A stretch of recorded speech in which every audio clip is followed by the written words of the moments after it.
नुकसान किसको हो रहा है? आज आप देख लीजिए, आज हम बासमती चावल हमारा पोर्ट में अटका हुआ है। फ्रूट जो जाते थे रमजान में गल्फ को, वो नहीं जा पा रहे हैं। आज हमारी कश्तियों को अफ्रीका से जाना पड़ रहा है, इंश्योरेंस उनका बढ़ गया है। तो फिर आप बताइए फिर कैसे होगा ये?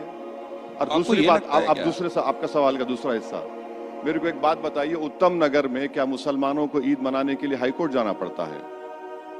उत्तम नगर में आप घटनाओं का सामान्यीकरण नहीं करते। सुन तो लीजिए, अरे सुन तो लीजिए। दूसरी बात, आपने बात की वहां पर कश्ती में बच्चों ने रोजा खोला। एक वीडियो तो दिखा दीजिए टीवी 9 पर कि उन्होंने हड्डी डाली है पानी में। और कौन सा कानून है जो कहता है कि खाना नहीं खाना? और जो पूरा सूरज आकर गंगा में गिर रहा है उस पर आपके मजहबी जज्बात को तकलीफ नहीं होती? अच्छा, मेरे मजहबी जज्बात क्या होगा? मैं भी रोजा रहता हूं। क्या मैं कह रहा हूं कि सबसे कुछ खाना मत खाओ, कुछ पानी मत पियो, क्योंकि मेरी आस्था है?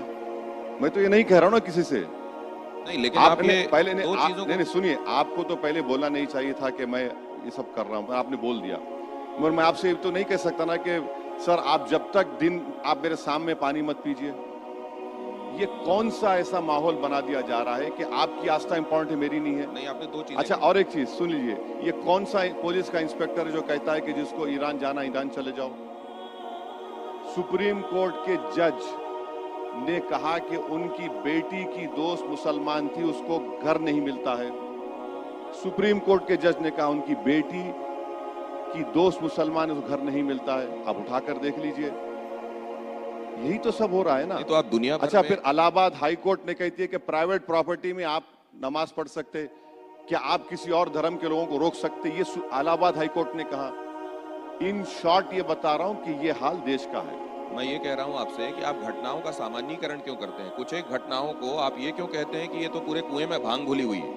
कुछ एक घटनाओं के आधार पर आप ये कह सकते हैं क्या? आप देखिए, बाकी जगहों पर मुसलमानों की स्थिति देखिए, भारत में उनकी स्थिति देखिए, कि आपको ये फर्क समझ में नहीं आता? नहीं, क्या मैं क्या कोई किराएदार हूं यहाँ पे? वहां क्या हो रहा है, यहाँ क्या हो रहा है, मुझे क्या करना है? मैं देश का हूं ना, देश मेरा है, मैं देश की बात करूंगा। आप मुझे क्यों ले जाकर मिलाते दूसरी जगहों से? मेरे अब्बा दादा तो वहां से नहीं आए। लॉ एंड ऑर्डर वाली सिचुएशंस में भी वो जो हिंदुओं से जुड़े हुए मसले होते हैं उनमें आप उतने मुखर नहीं होते हैं। आप उन मुद्दों को जरूर पकड़ लेते हैं जहां पर आपको ये लगने लगता है। जैसे आप उत्तम नगर की घटना का जिक्र कर रहे हैं, आप गंगा में हड्डी फेंके जाने के संदर्भ में भी उसका जिक्र भी इस तरीके से कर रहे हैं। आपको वो बात बुरी नहीं लगी? आपको ये नहीं लगा कि इतने सारे हिंदू उससे आहत होंगे? सुनिए, एक वीडियो नहीं है, उन बच्चों ने गोश्त खाकर हड्डी फेंकी, ये कहानी बनाकर डाल दी गई। नहीं तो फिर आप ये भी कह रहे हैं कि अगर ऐसा किया है तो गलत क्या किया है? दूसरी बात, तो गंदे नाले आके मिल रहे हैं। नहीं, दूसरी बात, कौन सा कानून है बताइए? आप संविधान की बात कर रहे हैं ना, कौन सा कानून है कि गोश्त नहीं खाना वहां पर?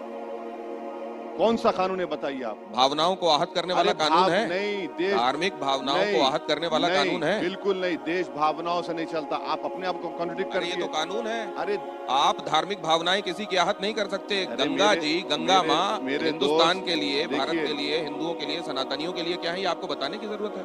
असद भाई, बताने की जरूरत नहीं है, मगर देश कैसे चलेगा? देश कैसे चलेगा? मेरी भावना क्या होगा? रमजान के 30 दिन में रोजा था तो शराब की दुकानें बंद नहीं किया। तो आप ये कह रहे हैं कि अगर हड्डी फेंकी गई तो सही किया गया? सुनिए एक मिनट, क्यों शराब की दुकान आपने बंद नहीं की? क्योंकि शाम में 7 बजे आपको पीना है, वरना